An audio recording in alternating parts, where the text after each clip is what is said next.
came from near. I live here in Washington, D.C. And far. I'm from Dallas, Texas. They came all this way to march on Washington for the largest climate change rally in history. On February 17th, an estimated 35,000 people gathered in the nation's capital, calling on the government to take action on climate change issues. Can't stop! Can't stop! Now make some noise! The main battle is over the 2,000-mile-long Keystone XL pipeline. TransCanada Corporation's $7 billion proposed tube would run from Canada's tar sands across the U.S. to oil refineries in Texas. Environmentalists argue that this pipeline risks endangering some of America's largest water sources and will heat the planet further by emitting dangerous levels of carbon dioxide into the atmosphere. The nonpartisan Congressional Research Service found that because tar sands oil is more intense than crude oil, the Keystone XL pipeline would increase U.S. greenhouse gas emissions up to 21 million metric tons annually.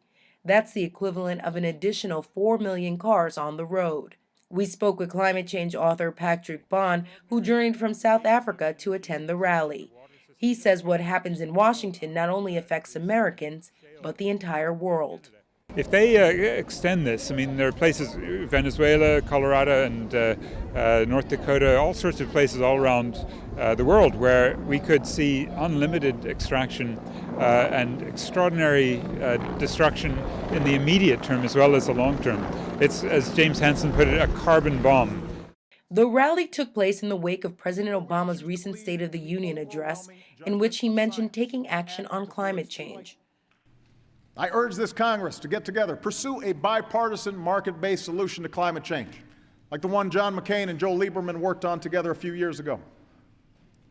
But if Congress won't act soon to protect future generations, I will. But what President Obama will or will not do has yet to be determined. Because the pipeline crosses international borders, the president gets the final say. And groups like 350.org are hoping that this historic rally will get the president to reject the plan entirely. Above all, stop the Keystone Pipeline. The president can do that with a single stroke of his pen. And if he does, he will become the first world leader to veto a big project because it's bad for the climate. Environmental activist Bill McKibben, along with many others, were arrested on February 13th after blocking a thoroughfare in front of the White House and refusing to move. The group was released later in the day, with each member paying a $100 fine. 350.org Executive Director May Boev says that she sees these actions as a start for more acts of civil disobedience, and at the very least, her organization supports those who take to the front line. We think it's incredibly important that action is taken now, and so people are increasingly showing their seriousness on the issue, and so that's why 48 leaders risked arrest at the White House to tell the president we want him to say no to the Keystone XL pipeline. In response to the Keystone XL pipeline, tens of thousands of protesters created a human pipeline towards the White House. Activists point out that this historic level of participation is a sign of the growing number of people speaking out against climate change. But the jury is still out whether this rally will change President Obama's policies. Some activists remain skeptical. One reason we started the Occupy movement in Washington, D.C. at Freedom Plaza with other folks is because we found these Sunday demonstrations not to be very effective. Obama won't even be home, and they were effective as far as raising people's morale, getting people together, and forming connections. But as far as actually affecting the policy of the government, they were pretty ineffective. And so I hope that this rally is the beginning, or a next step really, in building a real resistance movement to the Keystone Pipeline. The real resistance, says activist Kevin Zeese, has already started with major acts of civil disobedience by the group Tar Sands Blockade. In this video from Tar Sands Blockade, you can see actress Daryl Hannah and East Texas ranch farmer Eleanor Fairchild trying to obstruct construction of the pipeline, which will be built on Fairchild's land. Get off my land, period. And I don't want tar sands anywhere in the United States. Starting in August of last year, the group organized acts of civil disobedience in parts of Oklahoma and Texas.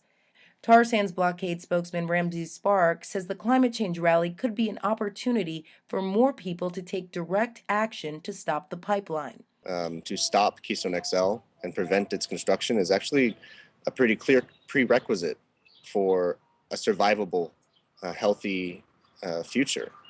There have been dozens of different instances of individuals taking direct action to stop Keystone XL, and Tar Sands Blockade has documented those efforts and told the stories of those who feel compelled to not wait for regulators and not wait for President Obama to intervene on their behalf. But for many protesters who voted for President Obama in last year's election, they are waiting for the president to take bolder action in his second term. President Obama, we heard your inaugural day address, and we want you to be bold with your progressive agenda. You've been reelected a second time by people who want to see you act. Even on Capitol Hill, the heat is being turned up for policy change towards global warming. On February 15th, a new caucus of nearly 24 Democratic members in the House was formed. The Safe Climate Caucus will take to the House floor and talk every day about the urgent need to address climate change. California Democrat Representative Henry Waxman says the executive branch could use its power to bypass the Republican-controlled House and tighten regulations within agencies. The Department of Energy can move forward on greater energy efficiency, particularly with appliances, which brings not just a reduction in emissions, but a reduction in costs for the consumers. The State Department can do a lot by renegotiating the Montreal Protocol. That dealt with the upper ozone layer, but reducing or eliminating HFCs can eliminate something that is also adding to climate change. There are other ideas, and in fact,